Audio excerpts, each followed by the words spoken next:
clearest and most complete narrative of the discovery of Vineland, or Newfoundland, the Viking colony in North America, and their settlements on Greenland, is preserved in the ancient Icelandic literature that is presented in the saga of Erik the Red, a tale about the Norse exploration of the New World.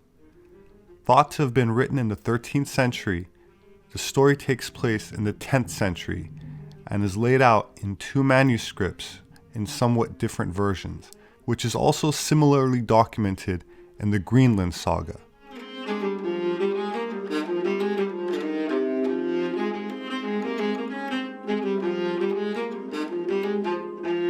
Ivory, exotic, rare, and characterized by a pearly, lustrous surface, was prized in medieval Europe from the 8th to 12th centuries, and especially during the Romanesque period.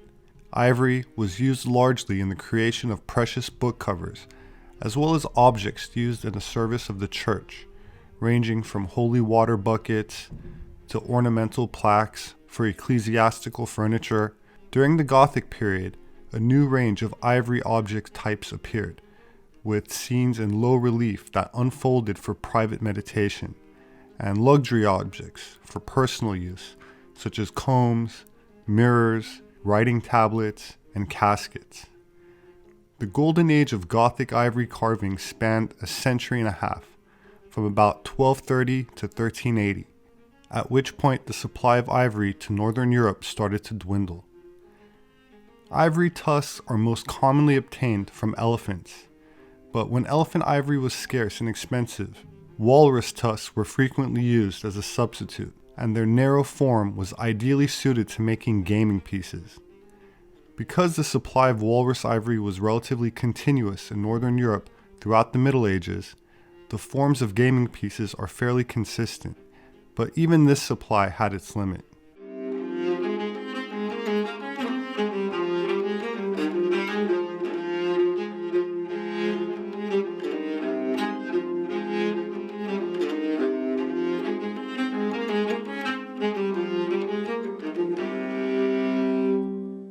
The Vikings arrived in Greenland in 950 AD after being exiled from Iceland, led by Erik Thorvaldsson, known as Erik the Red, who was described in medieval sources as having founded the first settlement in Greenland. According to Icelandic sagas, he was born in Norway, and his title of the Red most likely refers to the color of his hair and his beard. His son, Leif Erikson, was the first known European to have set foot on continental North America, well before Christopher Columbus, where he established a Norse settlement. That said, archaeological evidence indicates there were Europeans that arrived before him, just not documented or known to recorded history. Today's episode takes us to Greenland, but not before first briefly mentioning Iceland, where Erik the Red's father was banished to from Norway because of some unlawful killings. He left with his son Erik to northwest Iceland, where he died when Erik was about 10 years old.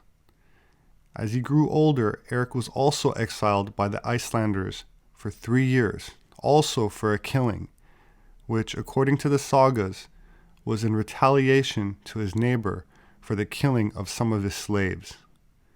He then settled on the island of Ochre, an area in Kent, England, and the sagas are a bit unclear at this point, but Erik killed a few more men and then set sail for Greenland. While Erik may not have been the first to discover or visit Greenland, history credits him with the first successful settlement. According to the saga of Erik the Red, he spent much of his 3 years of exile exploring this land. When Erik returned to Iceland after his exile had expired, he is said to have deliberately introduced the name Greenland to make the land sound more appealing than Iceland, where land was scarce, in order to lure potential settlers. If this was the case, it worked, as Vikings living on poor land in Iceland and those who were suffering under a famine made the voyage in search of greater opportunity. Out of the 25 ships that left for Greenland, only 14 arrived, and 11 were lost at sea.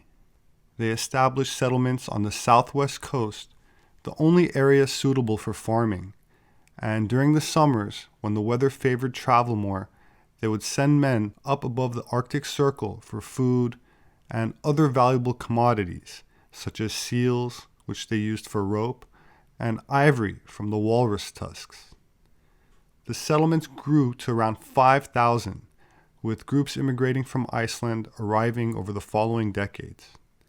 Erik the Red grew very wealthy and was a paramount chieftain, a title given to the ruler of Greenland. He eventually died due to an epidemic brought to the colony by one of the arriving immigrant ships. Not long after, a period of cooling known as the Little Ice Age made living conditions very difficult, and around the time of Christopher Columbus's voyages, the colonies were mostly abandoned and succumbed to Inuits that moved in to the Norse territories. Erik the Red and his wife had 4 children, a daughter and 3 sons. While Erik himself lived his life a follower of Norse paganism, his son Leif became Christian, and at the request of King Olaf of Norway, became a sort of evangelist in Greenland, commissioning Greenland's first church. Erik the Red did not take well to this, and he himself did not convert, but his wife did. This refusal to give up his pagan religion led to his wife withholding intercourse, and according to the sagas, this really enraged his already bad temper. At this point in time, or any point really, this was not the sort of man you wanted to have a conflict with. Leif Erikson went on to become the first known Viking to explore North America, around modern-day Newfoundland. But keep in mind that European-type remains found in ancient graves there indicate that genetically European voyagers had been there thousands of years earlier. Before the Norse arrived in Newfoundland, there is an archaeological site with evidence there that dated to roughly 8,000 to 9,000 years ago, left by people known as the Maritime Archaic, or red paint people, because of the red ochre left on their elaborate burials, with genetic affinities to ancient people populating Western Europe. According to the Greenland saga, Erik the Red's children played key roles, where they also settled in the Hop, where they later settled but ran into problems with the natives they called Skraelings, a pygmy race native to Greenland, said to live in subterranean dwellings, with parallel stories found in the legends of other parts of the world. Survival was undoubtedly hard for these early Viking settlements in Greenland, and part of what made it possible was the ivory of a unique species of walrus that was traded throughout Europe in exchange for wood and iron that allowed Vikings to thrive in their desolate home. But just as this source of income sustained them, the walrus was overhunted and ultimately forced into extinction, which may have led to the ultimate downfall of Greenland's Vikings. The demise of the Norse folk in Greenland was the very thing that helped them thrive, hunting walrus ivory. Academics at the universities of Cambridge and Oslo found that almost all ivory traded throughout Europe in medieval times came from Greenland walruses. My name is Robert Sepehr. I'm an anthropologist. You can find my published books on Amazon. They make a great gift. Thank you to those who support me on Patreon. There should be a link below. Kindly share this video. Please hit the like button. Don't forget to subscribe and click on the notification bell for updates. I look forward to reading your thoughts in the comment section. Have a wonderful week, and I hope to see you again soon.